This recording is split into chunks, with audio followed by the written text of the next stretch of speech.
Well, hi there. Here we are with another Tell Me a Story.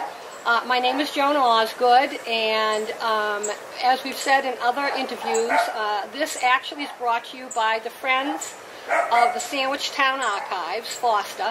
We started this program, and what we are doing is interviewing long-time residents of Sandwich who, for some of their relatives, they go back generations. So I'm really pleased today to have what I call the Alvezi sisters. We have Sylvia Alvezi Corner and Linda Alvezi Crocker. Welcome. Thank you, Joan. Thank you, Joan. Well, I think what we'll probably do is maybe we'll start, because your grandparents were here for many years, maybe we'll start talking about them. And you can give us a little history of that.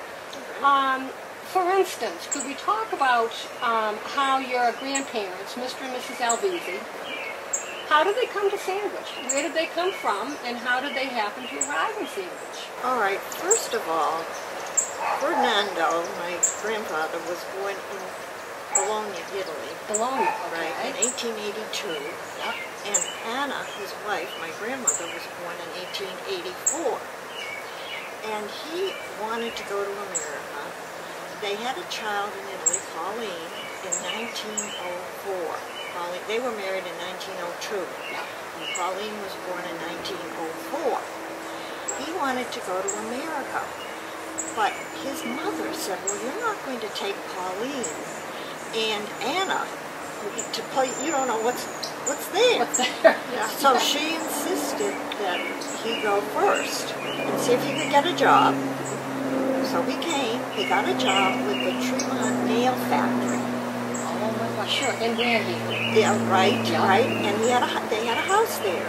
So they came, I think it was 1906 when they finally came. Yeah. But they were detained, it was interesting. They had to wait 2 weeks after their scheduled time to leave because the Mount Etna had erupted. Oh my God. And it destroyed all the shipping because of all the smoke and the dust all up and down the coast. Oh, sure. But then they did come and lived in Tremont. And then he decided, well, maybe they'd like, for some reason, once he told me this, he wanted to go to Sandwich. So they came to Sandwich. He got a job with Keith Car Works. Ah.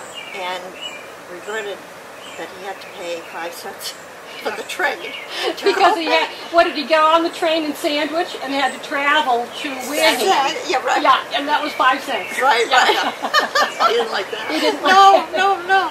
So anyway, eventually they did move to Sagamore. And first when they were in Sandwich, they lived near the Maleys. Okay, so that would have been on State Street. Right. The very end of State Street, it was a duplex.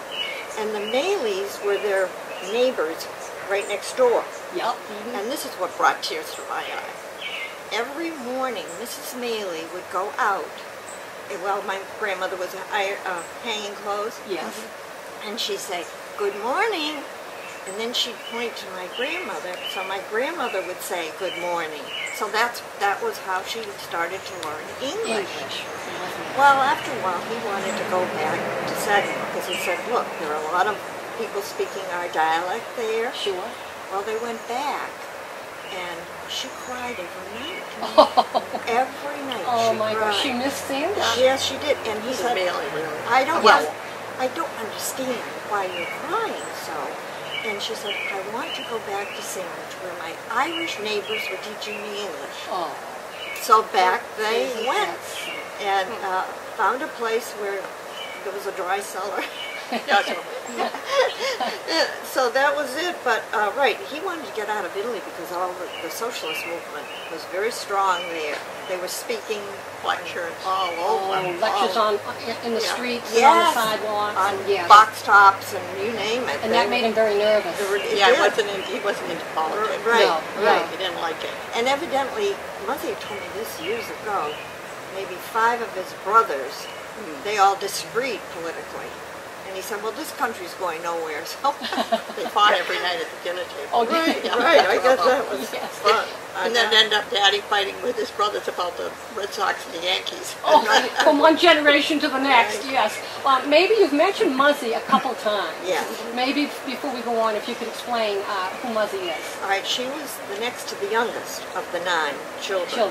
Freddie was the youngest. And she told me that when they were growing up, the older ones, like my father and Walter, and they all spoke Italian very well and spoke with their relatives well. But Nani, Anna, wanted to learn English. So she made the younger ones, Carolyn, Muzzy, and Freddie, speak English to her. She demanded that so that she would become more proficient. Because she did have a problem with speaking English. So that helped her a lot. But what was interesting, Mrs. Maley and my grandmother swapped recipes. So that my grandmother learned how to make Irish stew, and they learned how to make pasta. And she loved having a whole bunch of them, Rosie, Charlie, and Katie. They'd come to eat pasta at my grandmother's house, and then the Alvezi, they would go eat, right, Pauline and Olga would go eat at Mrs. Maley's house. Yes. So it was a really nice, you know, there was no That was a lovely neighborhood. Yeah. Back in those days, wasn't it? Everybody you could go into anybody's house and just walk in and talk to one of them. Yeah. Right. Yeah. So we're talking Jarvisville, really. State Yeah. Street, Short Street, Right. Harbor Street. Your grandmother and grandfather ended up, their last house was on Harbor Street, was it not? Yeah. Yes. Yeah, right. Yeah. And their 9 children. Within Yes. Right, right. But you know what was interesting about my grandmother? Muzzy was telling me that during the Depression, she would, first of all, the Daltons lived next door, and she would get a lot of clothes from Charlie Dalton, and she'd reconstruct them so that they would fit her boys, and they always looked nice with his shirts. And then she said, oh, I can remember she was always at the sewing machine. I can Yes. do. She always sewing, morning, noon, and night, sewing all the clothes for the girls.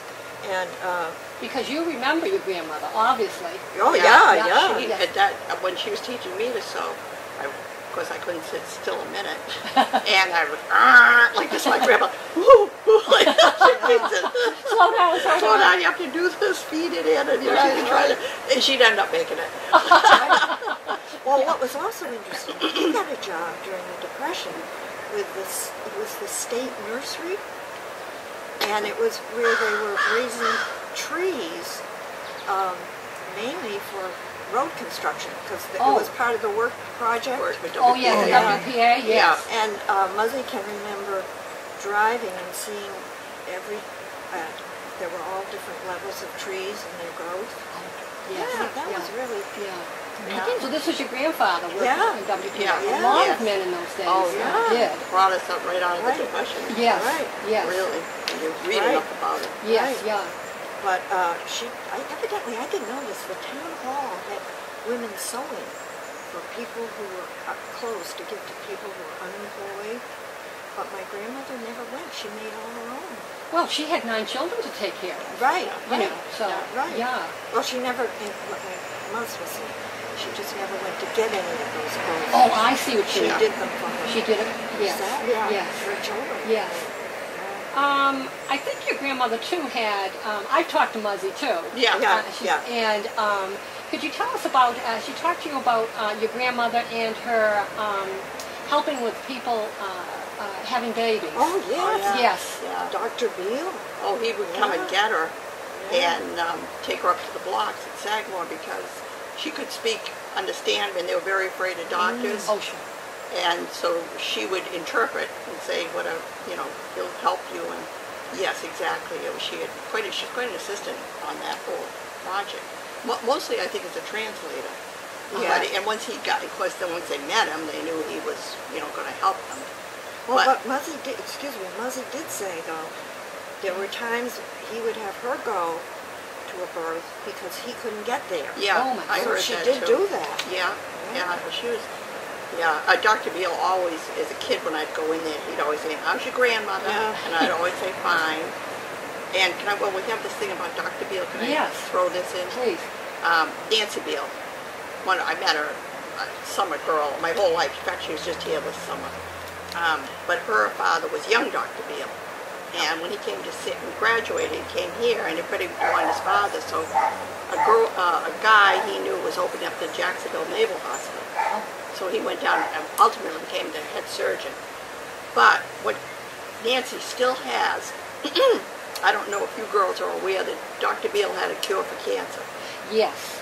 And a girl in town had a piece on her face like this, and he injected, I think it was for diabetics. He knew sugar. Insulin? Insulin. And it disappeared. I didn't know that. And then the other one was, in fact, I saw her at the reunion. We brought it up again for her sister. And of course she was a baby, she didn't know. Yes. But she knew what had happened. And then there was a fisherman out on a boat.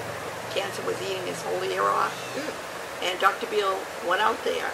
I think there was even typhoid on the boat. Probably. Yes. And injected and stayed there until he knew what was taking, and the man never lost his ear. I mean, and so Nancy, he would go every time to Pennsylvania, to this big, Philadelphia, to this big medical thing. And University of Pennsylvania. He was a graduate. Yes, and they would say to him, in other words, he'd have all his papers, and they'd say, well, he was kind of he was not a specialist. What his saying was, I treat sick people. That was his specialty, treating sick people. Yes. But anyway, Nancy, to this day, has all his papers on this. It was her father's. He just died.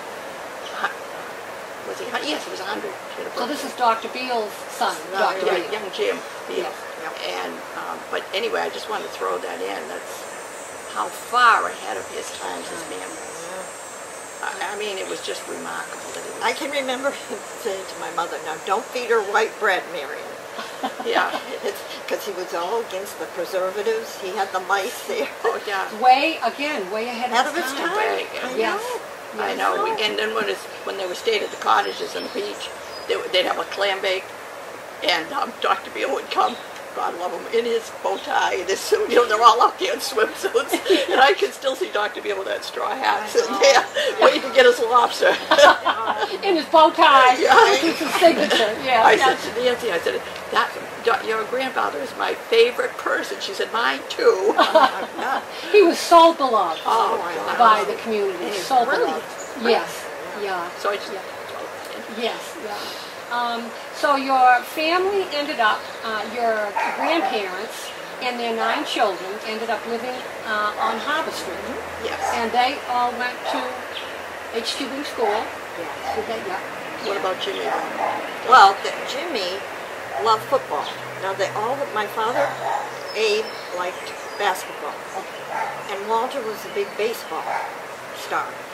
So Jimmy decided, well, he got invited somehow to go Oh, it was to. Dr. Beal, excuse me, said that decided because of polio that he should go play sports year round.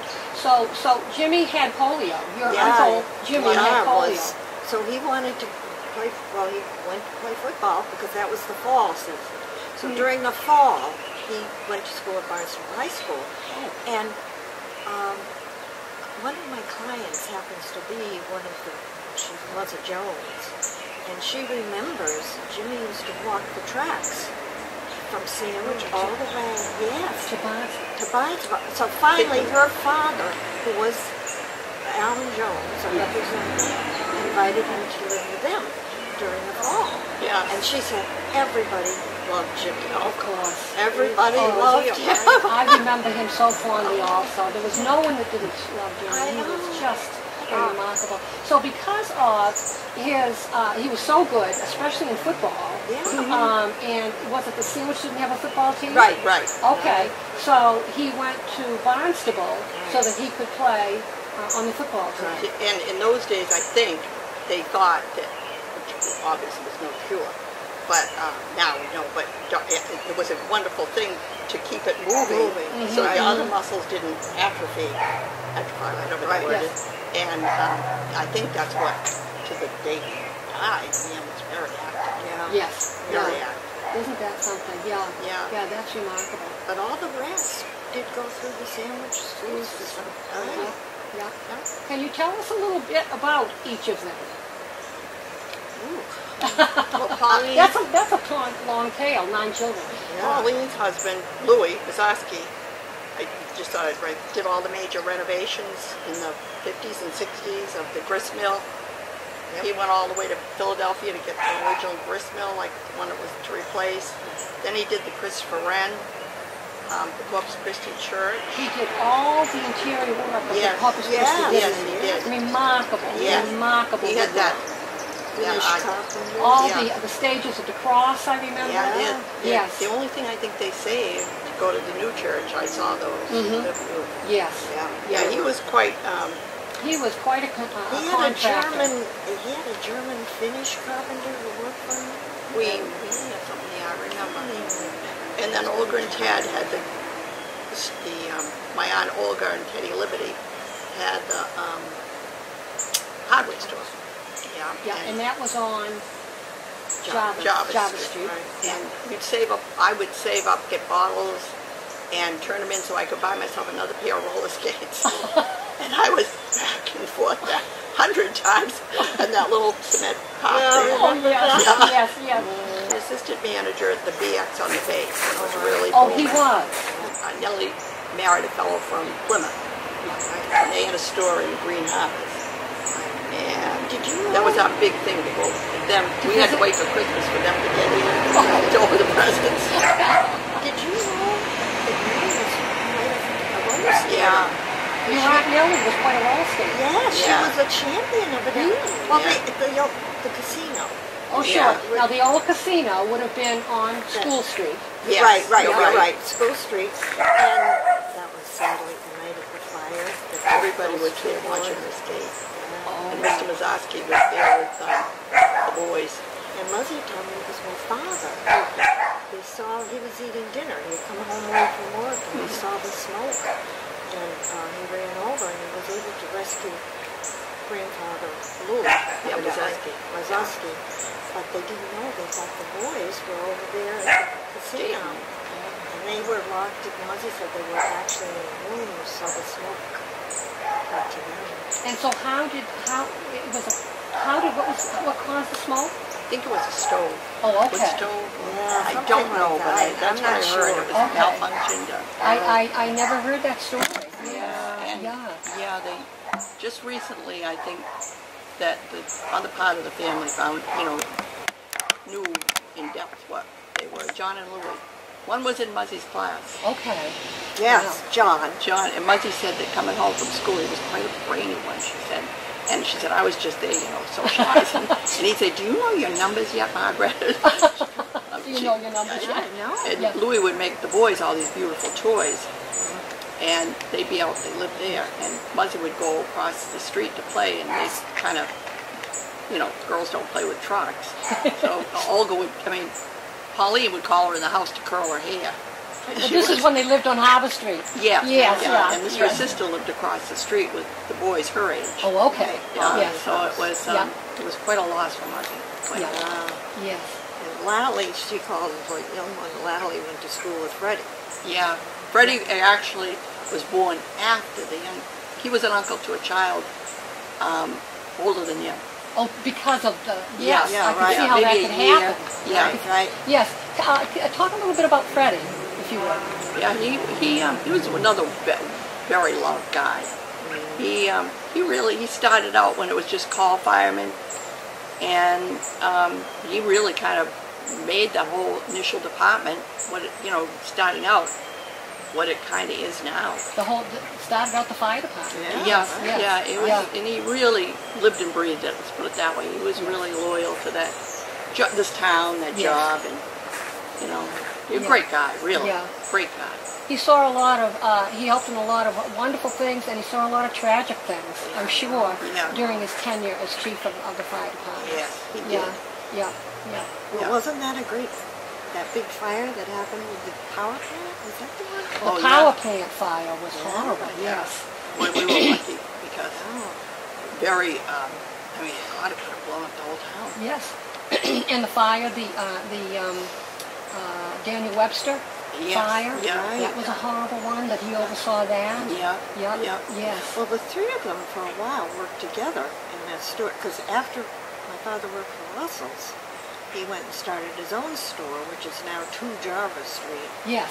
And it was the country store, and the three of them, Walter, my father, and Fred, worked there. And then my father sold to Walter. Yeah. Because he wanted he couldn't manage both. The one down on the beach, which he had Because he had before. already started his one on the beach. Right. Because he had a store at the beach, Right, too. Yes. right. Yep. So that's how that evolved, all of that. And then, Fred went big time into the fire department. Yes. Yeah. And there he was his whole life. Yeah. He devoted his was whole his life. calling. Yes. Right. It really Yes. was. Right. Yeah. Yeah, dedicated. Yes. Dedicated. Yeah. So the two of you, grew up in Sandwich, and your parents were Caesar, A.B., Alvezi, and your mother Marion. Yes. Yes. Yep. Where did you first live in Sandwich when you were first growing up? Well, first I have to tell you, Okay. I have her little pin, when she graduated RN from Waltham. Oh, this is your mother. Right. Yeah. And it was 1935, and she decided she wanted to live near the water, the ocean. From New So Hampshire. she came all the way down herself. And how she met my father, our father, when he brought in, I think it was Swansea, into the emergency room, because Swansea had a fishing hook. Oh, this would have been Pete Swansea? Yes. Okay. Yeah, he had a fishing hook in his thumb.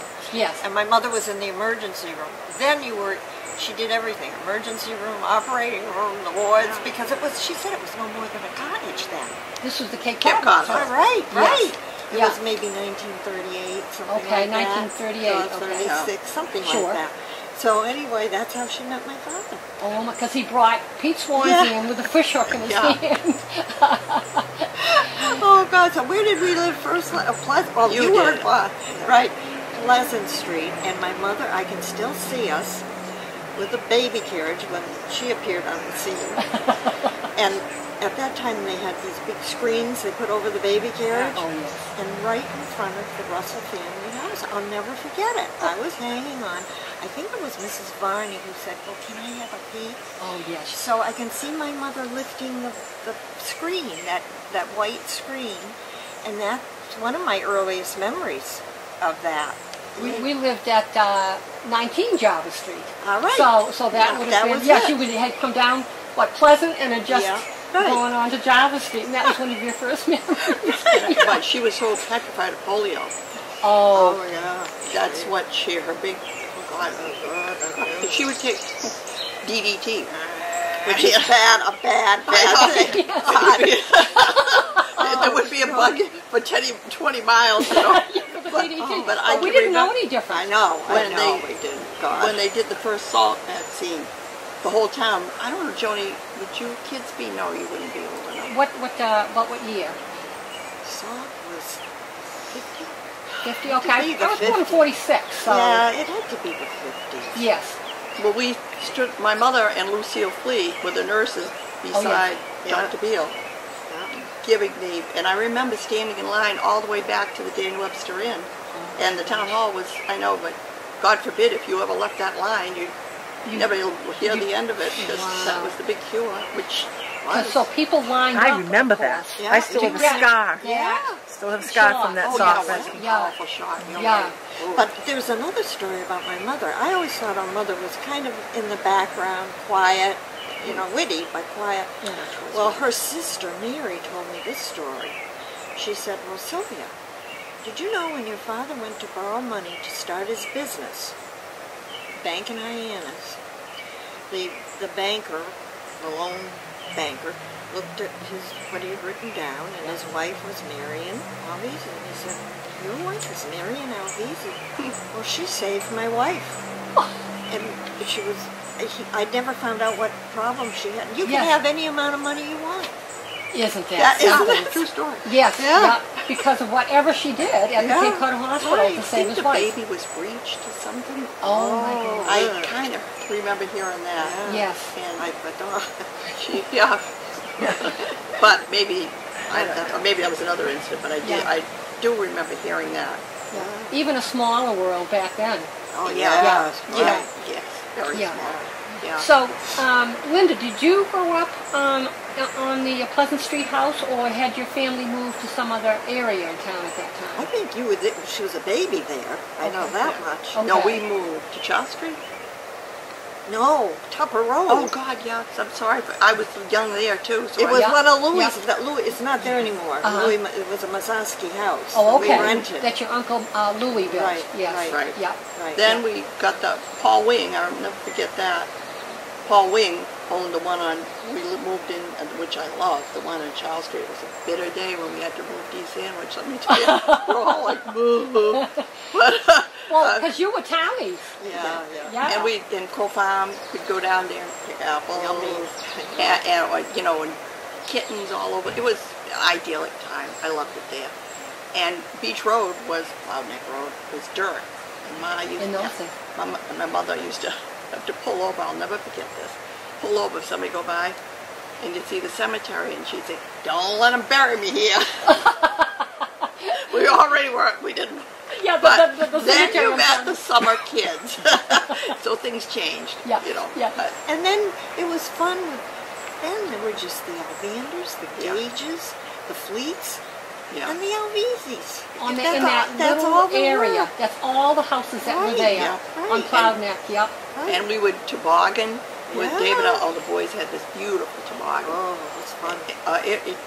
And then we would, they'd have bonfires on the pond. Yeah. We'd pray for no school. Skating on the... Yeah. Well, This is it was when the you went to bogs. Henry T. Wing School. Right, Yes. In the snow, Beach Road never got plowed out. You know, all of a sudden you'd see somebody come in on a bulldozer. You go, Oh, we've got to go to We're school. school now. But yeah, it turned out to be a very. I mean, once we met everybody, you know, I'd left Susan Granger up in Sandwich. Trying to think of my girlfriends in town, Maureen, Mooney. Craig, and Bob. Yep. And then I'm throw in the. Gosh, I don't want to forget Aunt Bertha. Every Saturday. Oh yes, talk about Aunt Bertha. Oh my God, what she popcorn? And every Saturday we'd go there. Can you imagine invading, like 30 of us invading this poor woman's house? Now And she lived on Pleasant Street.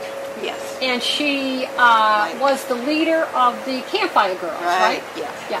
So you, because you lived on Pleasant Street, and so you were there a lot in her house? Well, at that time we weren't on Pleasant Street. No, We had to be Charles. Okay. Yeah. I used to walk down from Charles. In fact, we walked to school. Yeah. We walked through the woods by Matson's Bulls. Did you ever hear about that?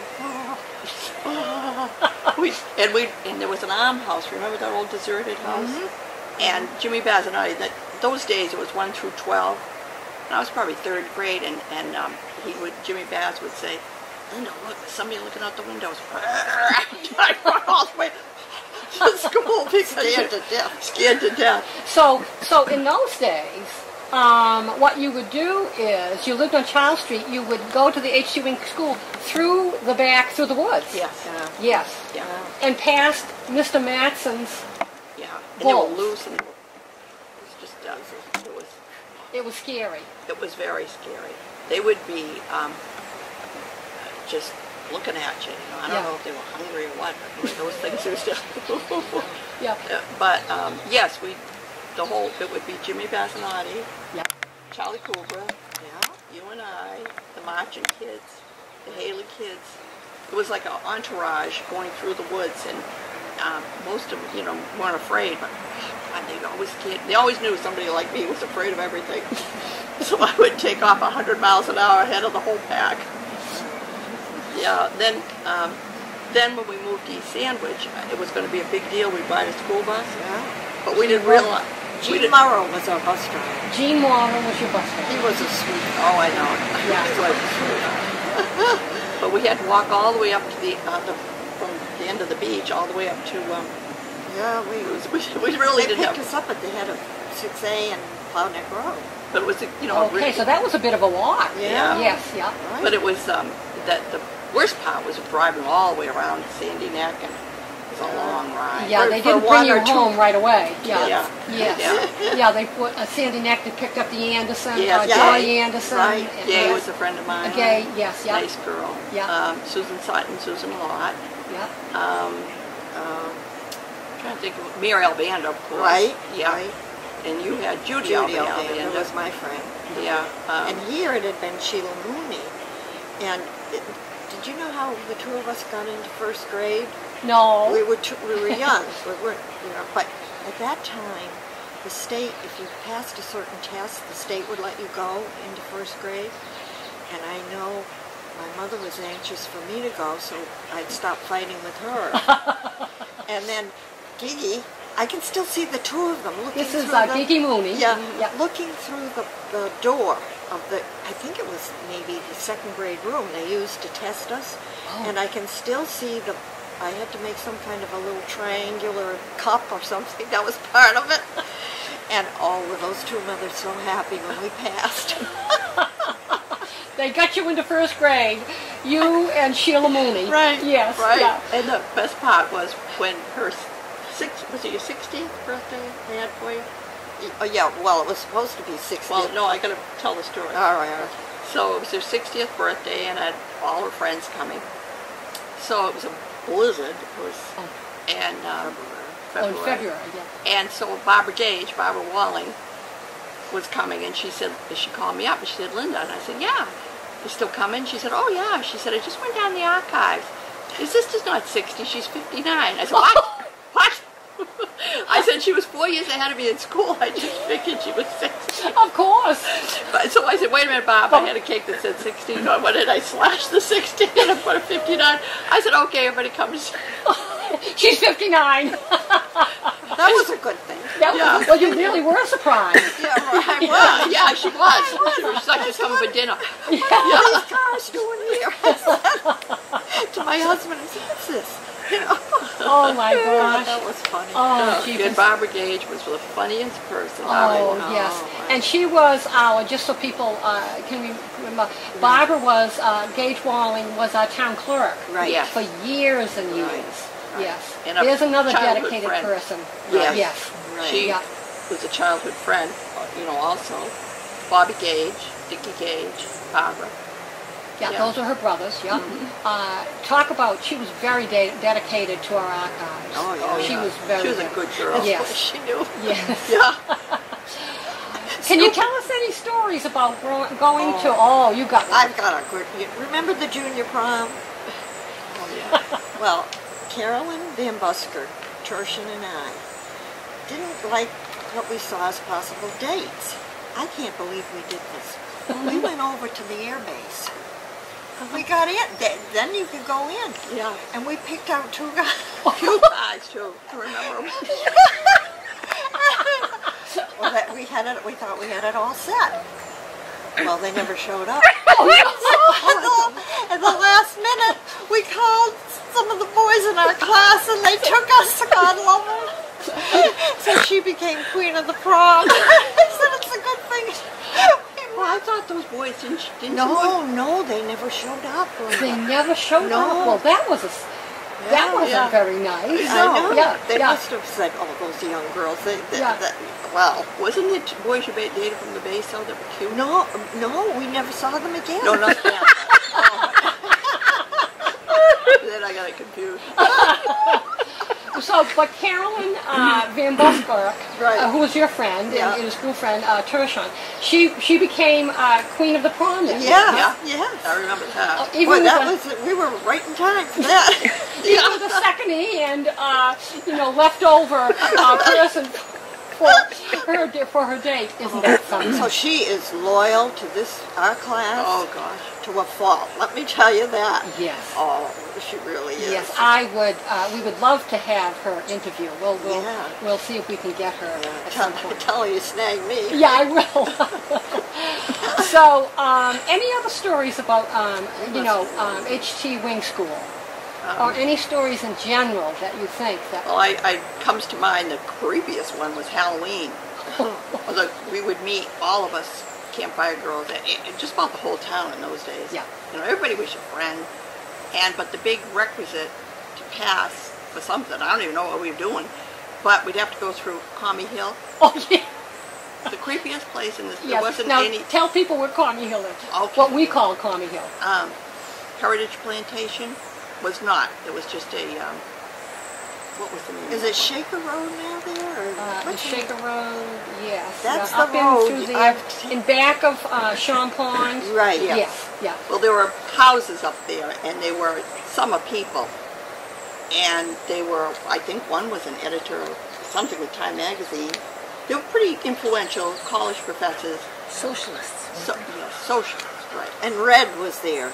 The Reeves was his name, the communist? Okay, yes. Yeah. Yeah. Reed. Yes, they Reed. were Reed. Yeah. And one time I know Daddy had to deliver a telegram up to him. Yeah, he was When he was working, I think, for maybe your grandfather. I'm not Really? too sure. Yeah. Yeah. I heard that. Yeah. Well, up in this particular area, they had this big pavilion, and they used to have meetings. Margaret Alvezi, her only family that weren't, not really, they were cousins of Howells. Yes. She told me this story that they'd have meetings there in this big pavilion, and, you know, but anyway. So this whole complex, and during the 50s with the McCarthy hearing, they were all one by one found out. And I only knew one kid our age that would come to the dances, square dances, Bobby Reed. Bobby Reed? Yeah, Okay. only one I ever saw mix with the people in town. Yes. So anyway, so the big thing, they were all gone, cabins are deserted, boarded up. So it was the creepiest place in the world. So the boys, unbeknown to us, and we should have been smart enough, but they would go up and hang, you know, like scarecrows. And they would always say another one hung himself instead of going to jail. You know, and anyway, we'd have to have Maureen, Penny Bushman, Beatty Cahoon, trying to think the ones, Barbara Heel, the ones that were in our group, Yes. would go up there, and why we did it, I don't know. But we went through the whole thing screaming and yelling, and the boys would jump out of nowhere and love scaring us. Yeah, love Jimmy to- Earl, Freddie Earl, John Parks, you know, it was just Herbie George. It was just a big, it was a kind of a ritual. And then we'd always end up, which was the best, at the LaMarche's house. Do you know who they are? Yeah. Yeah, they always had the best donuts in sight of all of us kids. Now, where did where did the Marshes live? I think it was in that area, and there weren't any other houses by Heritage. Maybe on Sorry? Grove Street? Yes, or, I think you're off right. of Pine Street, yes. Yeah. And so they'd have like a little party for you afterwards? Yes. Oh, They were nice. so nice. yeah. Yeah, they had lost their son, Bill, only child, and they always opened the doors up Halloween to us kids. And yeah, that was, I guess, kind of a ritual we foolishly did every year for some reason, I don't know, but it was fun. So much lower than where they were. My father used to call towns like Wellesley, Weston, Winchester, towns around Boston, the smug towns. Yes. And thankfully for those people, they'd come and rent cottages from him in the summertime. And some have. Newton. Right, Yeah. Newton, right. Some have moved back. Move back, yes, yes, Yeah. because they liked it so. Yes. Yeah, you're right. We really did depend, in those days, and still do, on the tourist trade. Oh, yes. Now, talk about that with your dad, because your dad, you had cottages then. Right. Not only did you have... Now, the beach store, tell us about that. Where was that located? Well, where the Beach Realty is today. Yeah. It was there, and I worked there. Did you? That was my job, and I'll never forget his saying to me, "Now, Sylvia, I'm going to pay Social Security for you because I believe in it." So Nothing, not this under the table stuff. no, Yeah. absolutely Good not. for him. And then years later, when I got my first Social Security statement, I saw the little amount I made, but it all added up, you know. But it was funny. I mean, just tiny amount. Well, what was I, 14? Whenever you could legally work. Those days, 14. But one summer, he decided to have a snack bar across the street, and Wally, Wally and I went to Providence to learn how to make sodas. He put an expensive soda fountain and how to dip ice cream and all. Oh my God. And I was the go-between. I kept running to the store and saying, Daddy, we need more hamburgers. And he'd go, ooh, you must be making a lot of money. But we were giving it all away. And then Barbara and I would make these ice cream cones, not double-deckers, maybe quadruple-deckers. And we'd go and sit under the bench so nobody could see us to eat them. Oh, it was unbelievable. And I'd be always eating in there. I couldn't wait to get there. So you didn't work there, you ate there. No, I was probably 4 years old. Well, Yeah. Yeah. Oh, it was just too funny. I mean, it Oh really. my gosh. Oh yeah, we learned how to do the Yeah, I remember. sodas, The ice sodas. cream sodas. That was 1 year, and then he made a cottage out of it. That was it. That was it. He looked at his books and he didn't make any money on that. And he'd say to me, how many times you come over and get I don't know. Oh, God, it was. I know. It was. But if you were like us, you didn't really make any money. Ate food. Everybody thought you could eat anything in the store, though. That was always, you know. I used to say, well, what was funny about me, Camille Torrey worked for him too, and another woman from Maine, Marisa Rodeo, and then another woman who, her name was Kingsbury, and she lived in the cottage her aunt owned in the summer, so she would, and my father was saying, no, you've got to learn from Camille. See how she's doing things all the time in the store? So one day I was sitting reading a book in the store, and he comes in and he said, now Virginia, I asked you, do you think she's college material? And it was the dean of my college. She would take a month in one of the cottages. So he was asking the dean of the college. She said, yes, Abe, I think she could make it. Oh my God. I mean, I did try to make an effort to be more active there. And Yes. but for filling the candy bars, boy, they were tempting. Yeah, me too. But Yeah. And then one kid asked, I was out pruning one of my trees, it was about 4 summers ago, and one guy walked in and he said, do you remember me? Or I bet you remember my wife. She was one of the late girls. I said, yeah. And they had a cottage they owned. They were from Connecticut. And he said, yeah. And he said, do you remember Jerry's, I forget his last name. And he said, did your father ever make any money in that store? Because Jerry used to say he'd go and read every comic book. Yeah, he did with me. And my father would give him an ice cream while he was doing it. Yeah, I remember. Yeah. I cleaned cottages, and then She did that. Oh, you did? yeah. Then I went to work at the Signal restaurant. Well, it's Father's now, washing dishes. Yeah, so that's right, it was on Route 6A. Right. And as you say, it's Father's now. Right. Father's, yeah. Right. And I used to crack up because, of course, you know how temperamental cooks are. And they would, and I'd be, oh my gosh, I'd be like 2 in the morning. I'd have to walk home through the, they closed at, midnight or something. Yeah. I have to walk through the cemetery, and then decide, no, I won't do that. I'll walk around the But the cooks, as the night went on, with a little bit of help from their friends, would be slamming those bells, for those poor waitresses. They didn't know who they'd come in there like this, like a collision course. Pack it up. Wow. But all in all, it was a good summer job. Yeah. I have to say. I like Jack Cordell as my boss, great guy. Then I went on to Spud's. Spud's Restaurant. Now explain where that was. Yeah, and that was very, good. It was a tourist trap, but you made good money. Now As a matter of fact, I'll never forget this. Do you know her at all? Mrs. Murphy. Mrs. Murphy, yes. Very Very strict. extreme. Yes. And every time, I'm trying to think of the Hamlin that worked for your dad. Leonard, Albert. Al Yes. Yeah. would deliver the meat, and he was supposed to come in the back door. I mean, she had beautiful hamburgers from your father's store. Beautiful. And in fact, there were a lot of requests for it. So Albert, she always parked out front, so we knew when she was there. So do you remember the place with all the doors opening up, French doors? I don't. Okay. Well, her car was being repaired across the street, and he opened up the French doors. Honest to God, to this day I can see him, because he had on a white apron. Yep. And Yes. he had the hamburgers up like this. Where do you want them? I said, well, I don't know. I don't even think about it. You better talk to the cook, chef.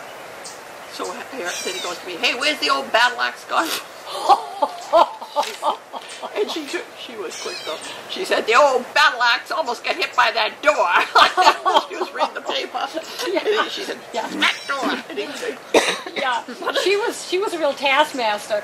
Maybe we should just say the store that Linda is referring to actually was my our grandfather's store, Billy Russell's store. Used to be known as Russell's Market, and that Spuds was right next door to the market. Right. Yeah. Yes, Right. yeah. and she made it. And she bought a lot of meat off of my grandfather and father. Yeah, yeah.